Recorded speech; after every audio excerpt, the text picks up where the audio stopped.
बिस्मिल्लाहिर्रहमानिर्रहीम। मोहतरम नाजरीन, अस्सलामु अलैकुम वरहमतुल्लाहि वबरकातुहू। आप देख रहे हैं यूट्यूब चैनल, मैं हूं हाफिज कफैत। उम्मीद है आप खैरियत से होंगे। आज आपके लिए एक नुस्खा लाए हैं, खारिश एलर्जी।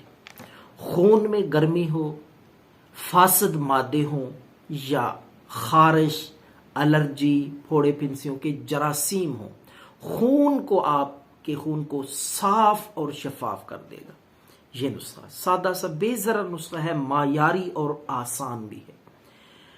खून से फासद मादे, जरासीम, खारिश एलर्जी के, चाहे चेहरे पे हों दाने, गर्मी दाने और जिस्म पे फोड़े फिंसियां, इंशाअल्लाह अजीज अगर खुश्क खारिश भी होगी, खुजली नुमा, वो भी ठीक हो जाएगी।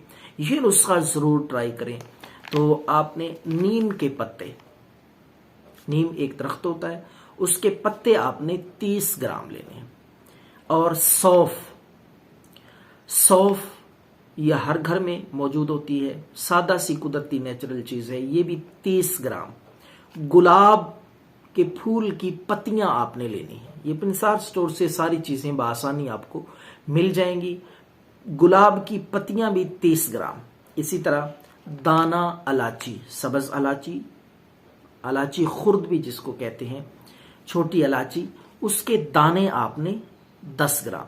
ये तमाम चीजें आप ग्राइंड करके या कूट के अच्छी तरह इनको पीस के सफूफ बनाना है, आटे की तरह बारीक हो जाए।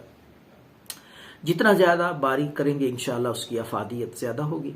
तो हस्बे जायका आपने इसमें थोड़ी सी चीनी मिक्स कर लें, वो भी बारीक पीस के, तो अच्छी तरह सफूफ बना के महफूज कर लें। ये आपका खारिश, एलर्जी, खुजली, फोड़े फिंसियां और खून में गर्मी हो या खून में फासद मादे हो, इंशाअल्लाह अजीज मुकम्मल आराम आ जाएगा। तो नाजरीन, आपने इसको आधा चम्मच सुबह और आधा चम्मच शाम को ताज़ा पानी के साथ इस्तेमाल करें। बच्चों को भी दे सकते हैं, बड़ों के लिए भी यकसा मुफीद है। जरूर इस्तेमाल करें खारिश, एलर्जी, खुजली के लिए। दुआओं में याद रखें। अल्लाह हाफिज।